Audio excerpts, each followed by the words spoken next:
Welcome to We Build Great Apartment Communities, the only show dedicated to the process and strategies for transforming apartment buildings to thriving communities. I am your host, John Brackett, and welcome to the show.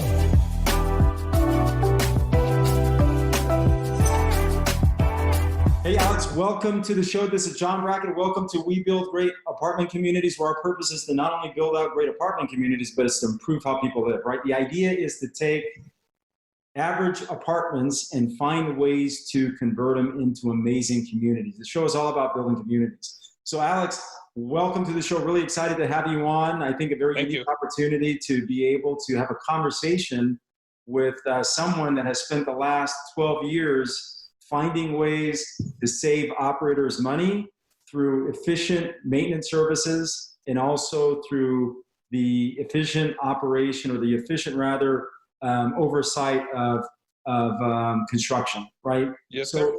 Alex, welcome to the show. Thank you. Thank you for having me. Really excited. Okay, great. I'm going to give our audience a quick summary of your background, your experiences, and then I'm going to ask you to fill in the details where I may not have covered them properly, okay? Sure. Okay, so Alex, you've spent the last 12 years. Actually, what I'm going to do is I'm going to walk the audience through I'm going to walk them through your history in this business, right? So initially, you really started off in the HVAC space, heating, ventilation, and air conditioning, and then also the trade of electricity, right? So you're an electrical contractor. You started there. Then you had the opportunity to transition to a property management company where you really got a lot of experience. Managing properties as a maintenance tech. And then from there, you had an opportunity to transition to a company called Werner, where you managed, or you were their regional manager, their maintenance manager, and you managed roughly 24,000 units. Right? And so you got a very unique opportunity to get a massive amount of experience in a short amount of time. Right? And now you've transitioned. Now you're an entrepreneur. You've started your own enterprise.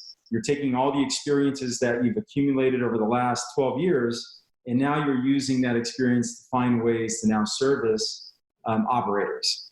Of course. Okay, yes, beautiful. So did I get that correct? Did I miss anything? Yes, you did. I'm surprised. Yeah, you did perfectly.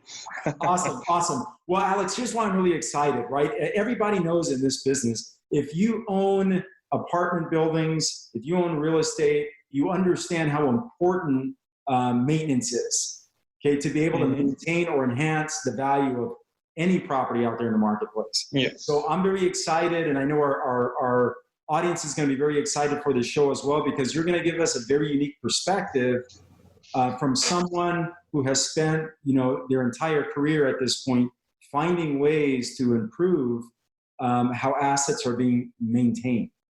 Yes, sir. Okay? So Alex, here's where I'd love to start. I'd love to start with you maybe sharing with us, some of the most, maybe sharing with us, why is maintenance so important from your perspective, right?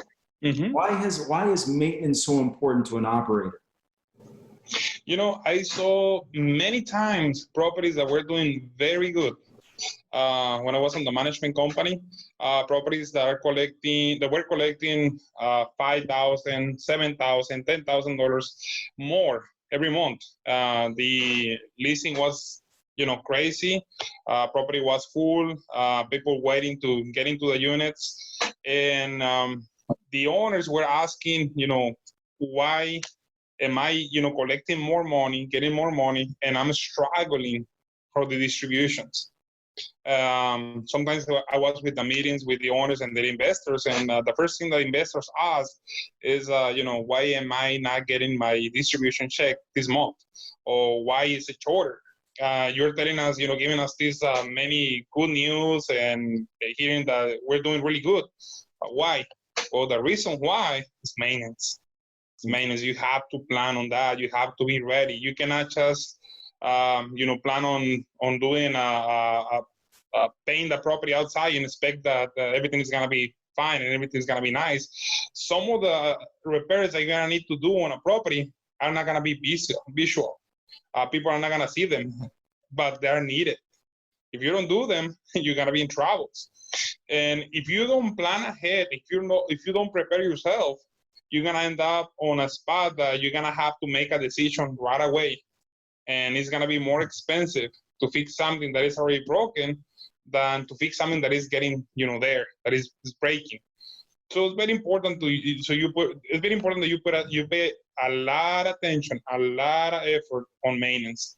People think that buying properties or having properties just about getting the loan, getting an investor painting the property, doing nice things and all that.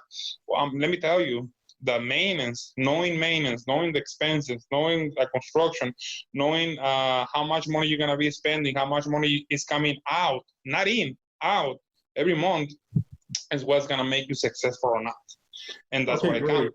Great. That's a really, really good, I think, way to explain why maintenance is so important, right? It's a great segue into what we're going to talk about. Now, you mentioned something that I really like how you said it, which was, if you don't understand what's going out and you don't really understand your maintenance requirements, right? How to be able to follow through with that on an ongoing basis. If you don't understand what your capital expenditures are going to look like when you're acquiring this asset, the likelihood of you being successful operating this thing long-term and being able to be consistent with your distributions, highly unlikely, right? Because most of your cash, it sounds like it's going to get absorbed into maintenance expenses, right? Because you didn't plan for that properly, which usually means you overpaid for the property. Exactly. So Alex, because I love this, right? I think this is an extraordinarily important component of managing real estate wisely, right? Managing it wisely. So talk a little bit about some of the strategies that you use with your operators, with your clients, your customers, to be able to implement routine maintenance, okay? Put together a plan, right? So maybe let's start off like this, okay? I'm gonna paint a scenario for our audience so that we can walk them through what this looks like and how you are able to provide this service. Okay, so we have two scenarios, right? One scenario is we are in the process of acquiring an asset, acquiring a multifamily property. We're in escrow. Then we start our due diligence, right? Our due diligence, we're looking at repair costs, what maintenance is going to look like, for the term of the asset, right? How long we hold it. And then also we're wanting to take a look at capital expenditures, right? To make sure that we really understand how much money we're going to need to spend to be able to bring that asset up to speed. Now, there's another component of that, which is doing a rent survey or a rent study, right? To make sure we understand how much rent we can collect.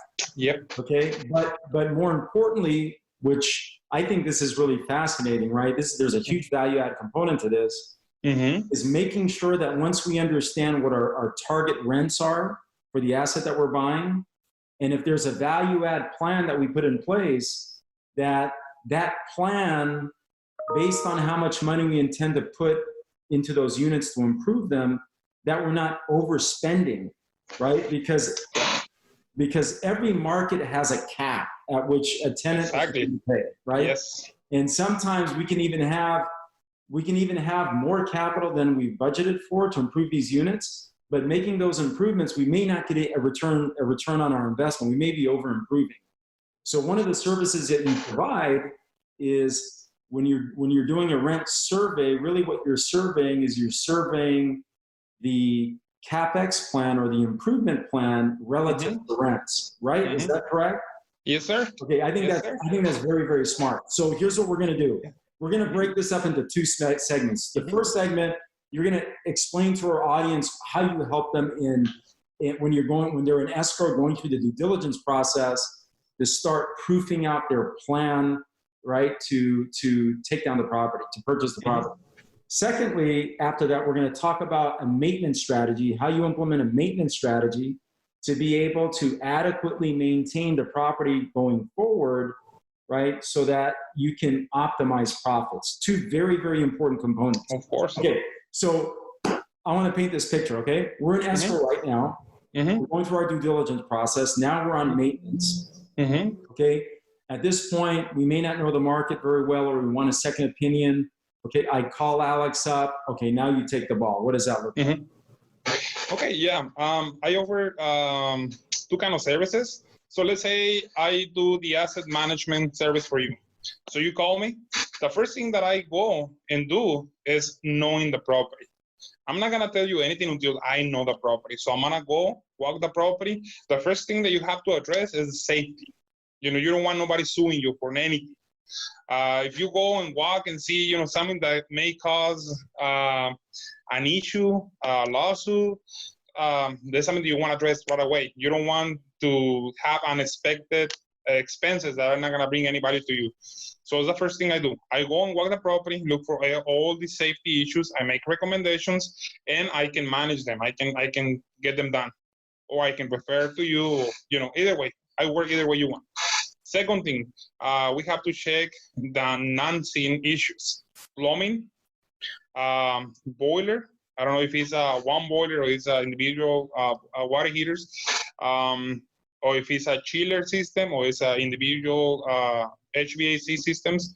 And also you have to get a visual. I have to go and see what condition is the chiller, what it might be needed to get the idea of how much money we're going to be spending and what we need to do.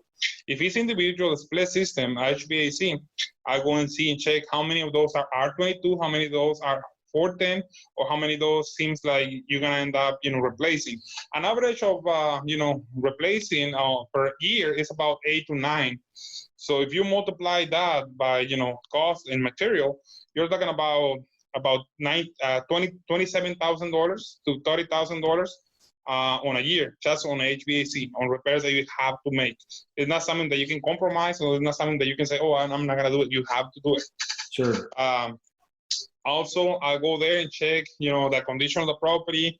If you want me, I do a market survey, check all the properties around, see the conditions they are, do a economic study around the area, see how much people is making, what's the retail section of the area, to see if it makes sense to do fancy things on the property. Some people tend to go overboard and just spend money thinking, having unrealistic expectations.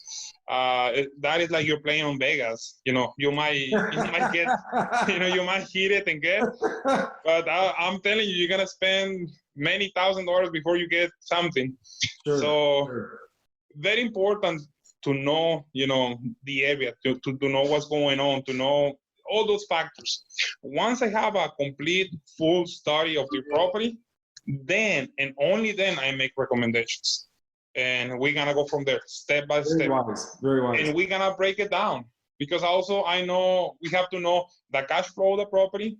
If the property is on, 70% occupied, 80% occupied, the first thing is to get those units occupied, to increase the cash flow, to get more money. And then we have to decide, okay, you have capex money to make the expenses, or you want to do everything from the operating.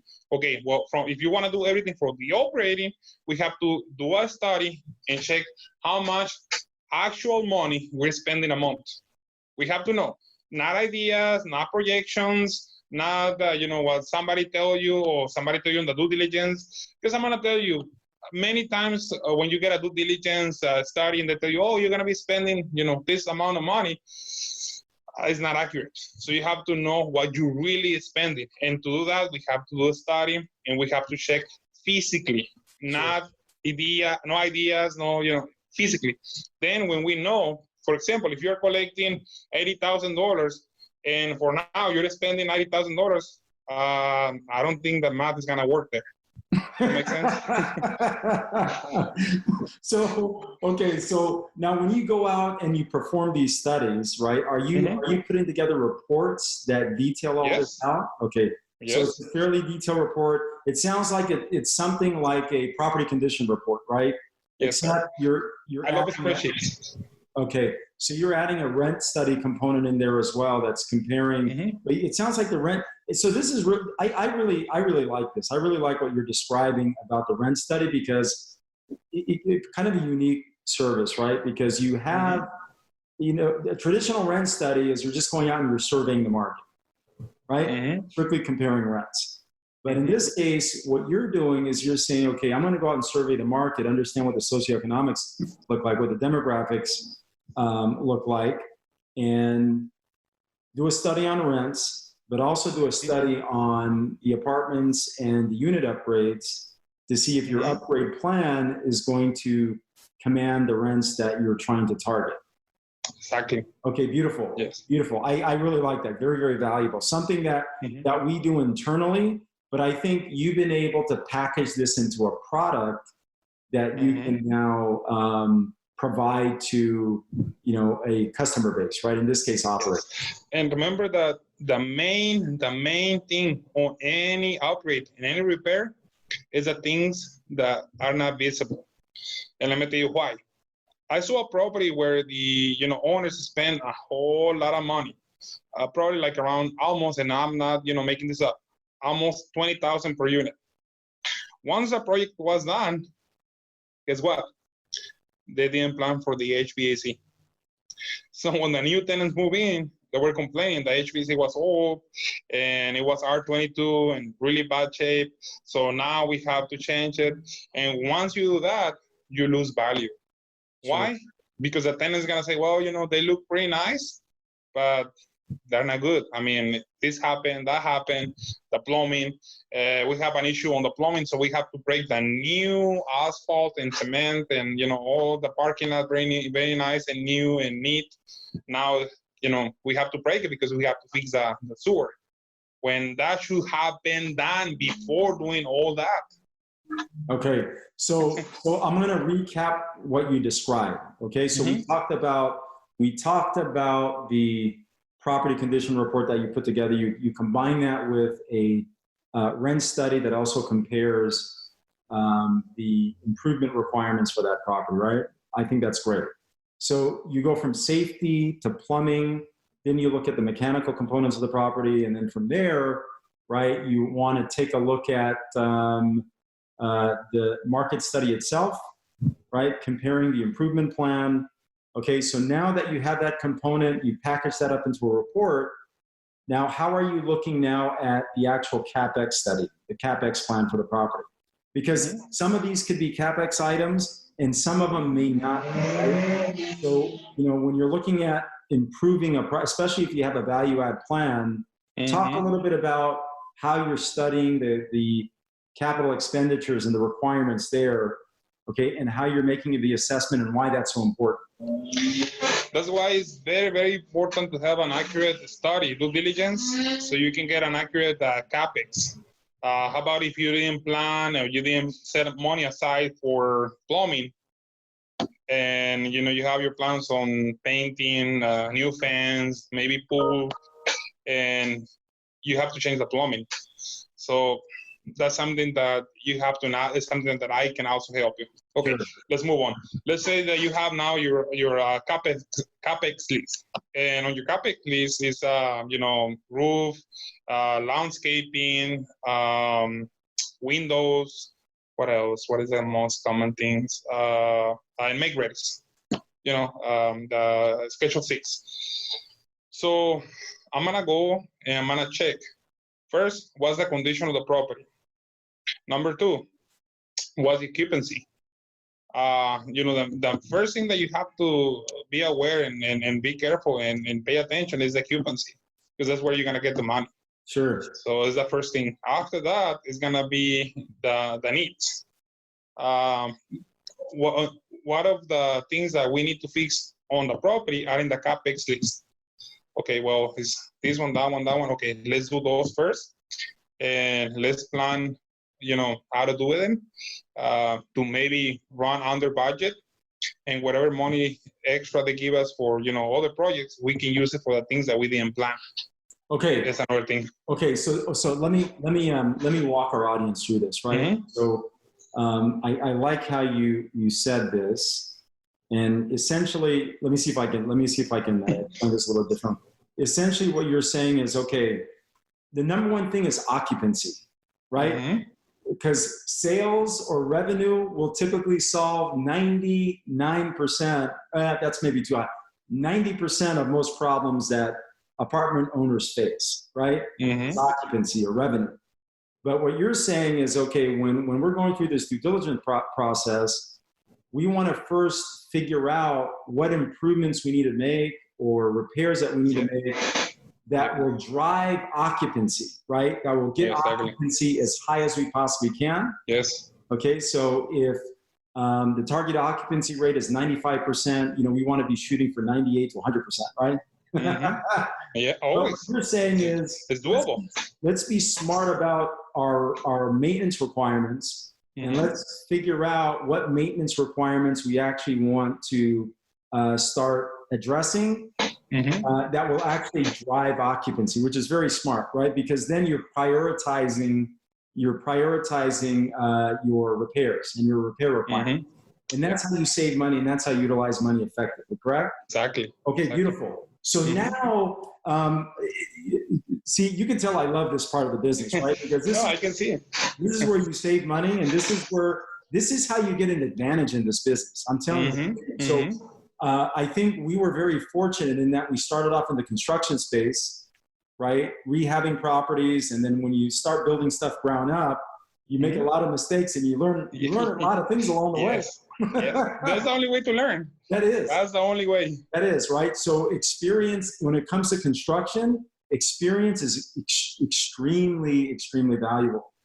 Exactly. Extremely valuable. So, a good friend of mine, he was telling me, why is it that you don't do a property condition report on all properties? Well, my rule of thumb is if they're small properties, right, 20 to maybe 40 units, typically I can go in and I'm pretty accurate with what that property needs, but I'll reach out to someone like you, usually on HVAC, on the mechanical requirements, the plumbing requirements, to really get a more specific understanding of what those requirements are going to cost, especially with HVAC, right? And plumbing, because you cannot see below the grade. You can't see below the grade. You can't see underground. So scoping that, really, really important. Okay, so here's where I'm going with this. Now our audience, we've kind of walked them through this process on escrow, right?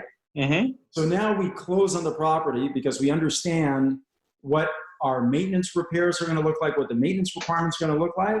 And now we have a really good idea of what the CapEx requirements are going to look like, the capital expenditures, what that cost will be before we bought the property. So we close on it. Okay, now help us with a plan, because this is really important, right? How do you put a plan in place to deal with the ongoing maintenance? Because that's extremely important, right? Because if you don't put a plan in place and you don't have a very specific plan, at that point where you're telling your staff, your lead tech, right, and then his employees is basically do what you want. You go figure this out and you let me know if it works. And I've been doing this for a while, Alex. That has never worked one time. No, but I'm getting excited. I saw this on a property. The owner was very excited, and hopefully he's not listening. So he got very excited, and hopefully he is listening. So he told the manager, okay, well, we want new appliances, so on. But, you want new appliances for upgrades where you're going to increase the rent. Right. You don't want just new appliances, especially in a property that is COD, there you get what you need. She ended up getting like, I don't know, 2 or 3, and I'm not, making this up, 2 or 3 trailers with about 30 to 40 appliances. You know how much money is that? Yes, that's about 120,000.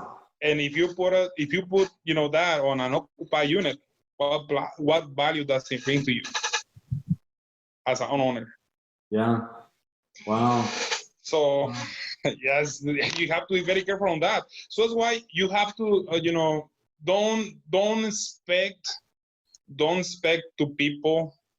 people to think like you do. This is your asset. Oh, Alex, hold on. Let's pause.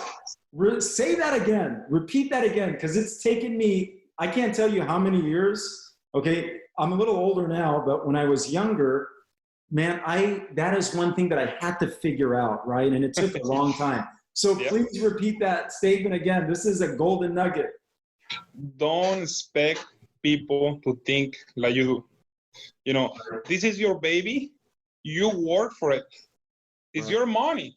It might be your retirement. It might be your son college or daughter college. It might be your vacation. I don't know what money you wanna. I mean, what you wanna do with the money you're gonna be making on the apartments. I don't know, but it's something you're working for, right? Right. It's something that is costing you tears, sweat, maybe even blood. I don't know. So, you know, possibly. So that's your baby. Don't expect. It's like when we have kids. I don't know if you have kids. You know, I see my son. He's so handsome. I mean, he's my son. He looks like me. He looks like me. You know. So people might see him like, because they're not gonna put value on him because it's not theirs. It's mine. Great. So the value is on me. Great. So nobody will take care of him like I do. Nobody will take care of your property like you do. And that's what makes me different. You know, I'm old school and I'm really proud of what I do. I do things with pride. I'm not just making things to make money because I know I'm gonna go there. You know, I know I'm not gonna. I don't need to rip anybody off. I don't need to, sell you anything. I don't need to sell anything. I just need to service you. I just need to help you. That's it. Okay. And money's gonna come. So talk a little bit about ongoing maintenance, right? Because ongoing maintenance is really critical. So what kind of plan can you put in place? Address ongoing maintenance and to make sure it gets done as planned. That's really critical, right? Because most operators, they're relying on a property manager to put in place a plan that they have to approve. And most of them will approve it because they're not as familiar with what the true expense is actually going to be, right? So talk a little bit about how you put a maintenance plan in place, okay, and what that looks like, because that's critical. What do you suggest there? Sorry, I'm getting excited. So, there's a lot of bureaucracy when you do stuff like that. There's gonna be a lot, back and forth, and the people that's gonna be making the calls, they don't know much about maintenance. Like if you call a manager, say, you know what, you need to change the blah blah blah blah blah. She's gonna be, do I really need to do that? Yes, you need to. I'm the vendor. I want to make money, so you have to. And she's gonna make a big deal, send 20 emails, and then you're gonna get an email from the regional, the this and that, saying you have to, and you're the owner, you don't know also, and you're hearing four people that are really scared, and if you don't do it, you're gonna lose the property, and it's gonna be the end of the world, right? And you end up doing it. So that's one reason. The other thing is that you have to plan, like I was saying before, on your regular operating days. Schedule. Where do you want the money to come from? Operating account, capex account, because you have to know. We have to know if the occupancy on the property right now is very low, probably you're not gonna get enough cash flow to do anything.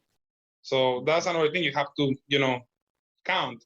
If you don't plan for that, if you're not planning for the operating, first months, 2 months, 3 months without actual revenue from the property, you're gonna end up using the money that you have saved for the capex on that, and then you don't have more capex money to do what you need to, do. So that's the first thing. Second thing, we have to understand the property. Like I said, we have to do a study and know what we actually are spending on a monthly basis. How much money we're spending on HVAC? How much money are we spending on plumbing? How much money are we spending on make-readies? How much money are we spending on housekeeping? So on and so on and so on. Right. Depending on the size of the property, if it's a small office, you don't want a housekeeping to clean the office. You want the manager to clean the office because it's a small space. Sure. Sure. And also, if you have a maintenance and it's a 100 unit property, you don't want a housekeeping to clean the laundries. you want a maintenance while he's maybe playing video games on the shop. He could be, cleaning the shop, and you save that money. And see it or not, I mean, even if he's, let's say, oh, but it's only $40, the manager is gonna say, but it's only $40, and the office is $30. So the housekeeping is giving us a good deal. They're only charging us $70. Okay, and how many times do you do it per week? 2 times, so it's 140 per week. Right. So multiply 140 times 52. Let me do it. You're talking about $7,280. That's a make ready right there. See, and this is why I love this topic, right? Because there's so much emphasis in this business around acquisitions and raising capital and financing properties, right? But very little attention is drawn towards maintenance and how to operate the property properly. And maintenance is a huge component of that. Exactly. It's a huge component, right? That's a big elephant. It can make you, or it can absolutely break you. So I really appreciate how you explain that, right? You're adding some context to this discussion with very clear examples. And those line items, by the way, those expense line items that, by the way, that you added are usually among the most addressed, right? Meaning those items come up very frequently in this business on a P&L. So how do you talk a little bit about what you use with your team, right? So do you use, for example, routine checklists, like in our business? What do you do? Can you share that a little bit? Sure.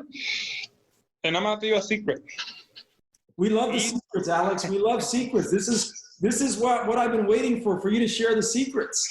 Yeah, and I'm going to send you an invoice later on. Don't worry, you're going to get more calls, okay? You're going to get calls from people who want your help. So it doesn't really matter. It doesn't really matter the system that you put in place, the fancy web pages, the whatever you call it, if somebody is not enforcing it. If you do not enforce something, it's not gonna work. When I was on the management company, I created so many spreadsheets, and I have a schedule for them, a daily schedule.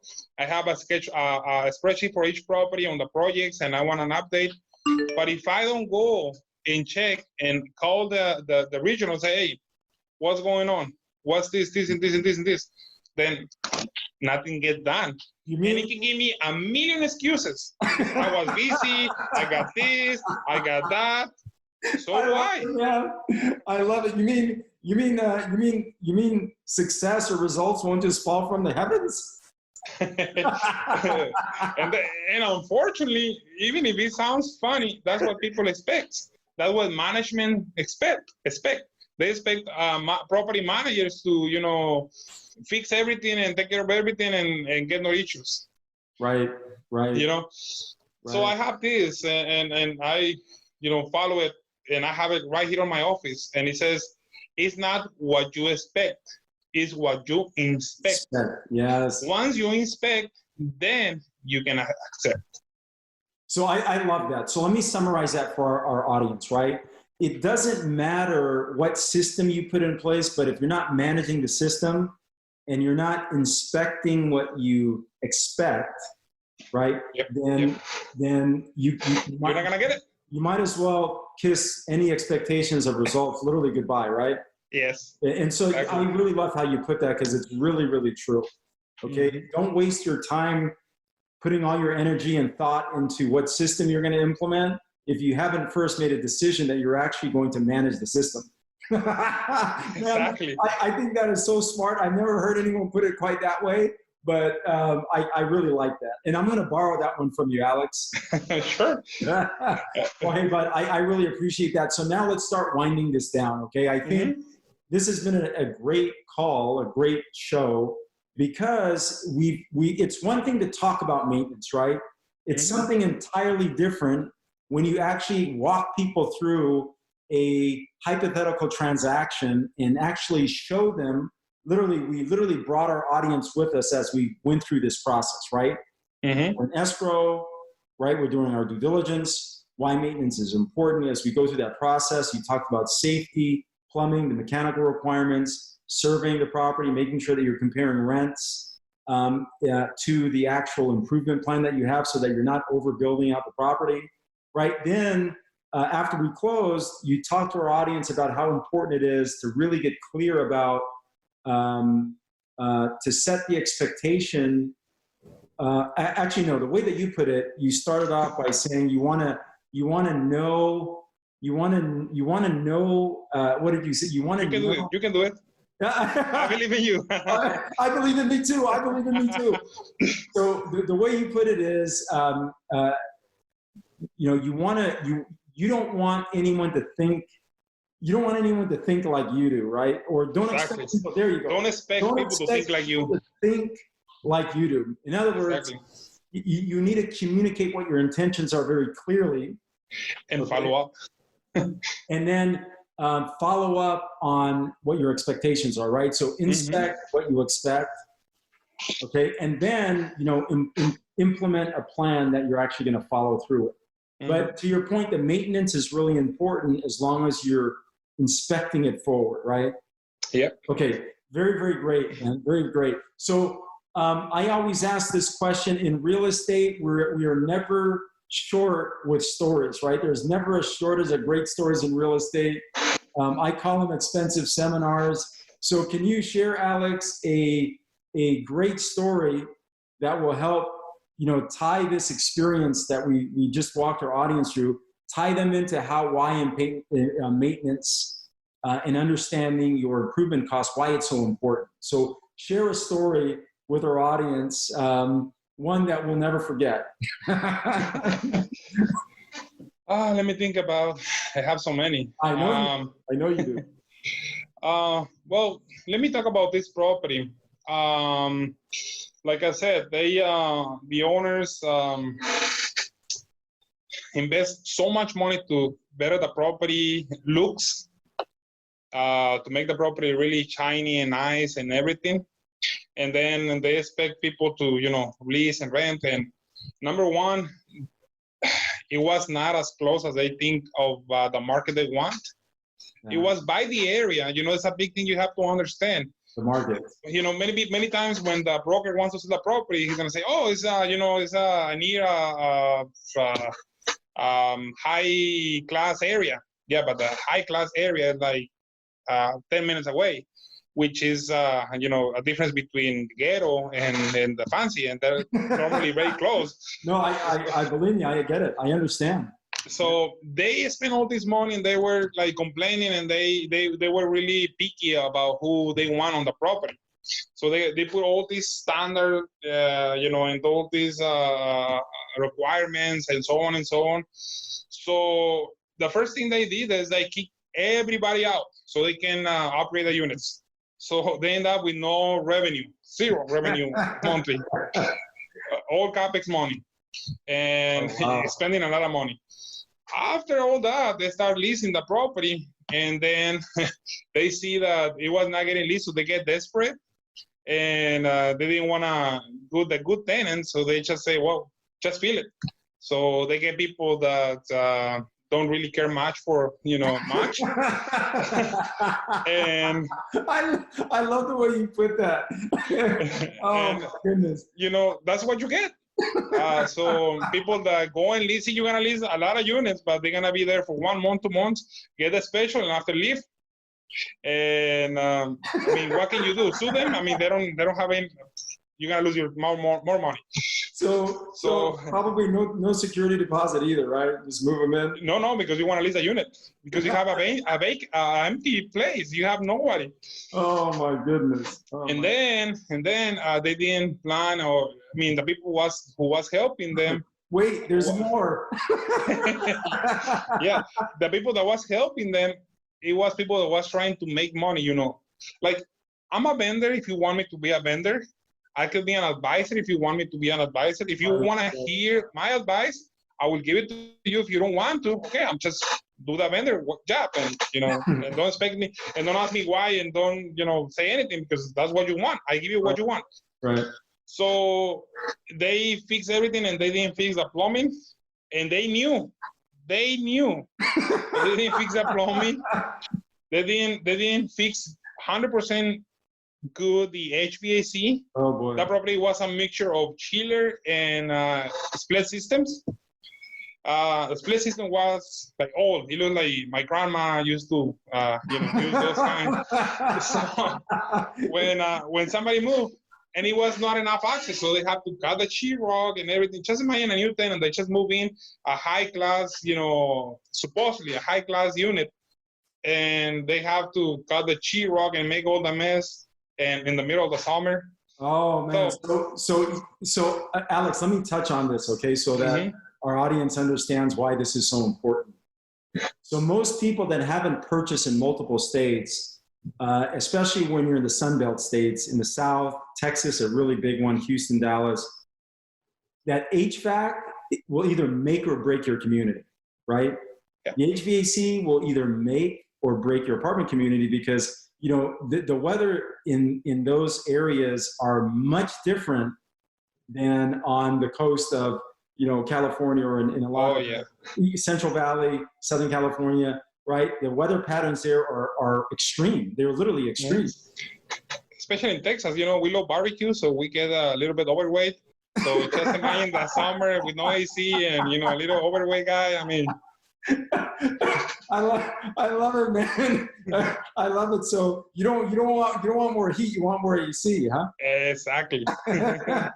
Well, Alex, this has been an amazing show. I love all your analogies. I think this has given our audience just an amazing perspective from someone who's been in the trenches for years and years and years. Not only understands the value of maintaining properties and repairing them properly and improving them properly, but who also understands the operational side and can tie that in, right, with your P&L and your balance sheet so that you maximize your dollars and become more profitable. So great to have you on the show. How do people get a hold of you, Alex?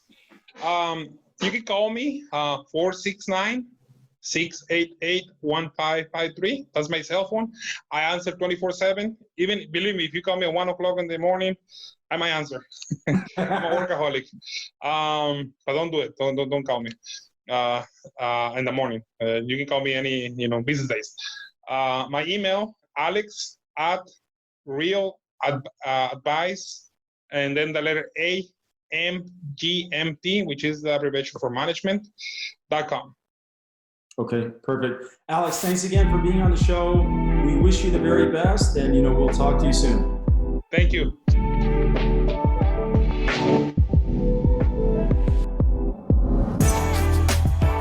Clarity of purpose creates our greatest competitive advantage. When we transform apartment buildings to thriving communities, we improve how people live and create assets with high profit margins. Don't forget to subscribe, like, and share this up with a friend. I'm John Brackett, bringing you things you can implement right away.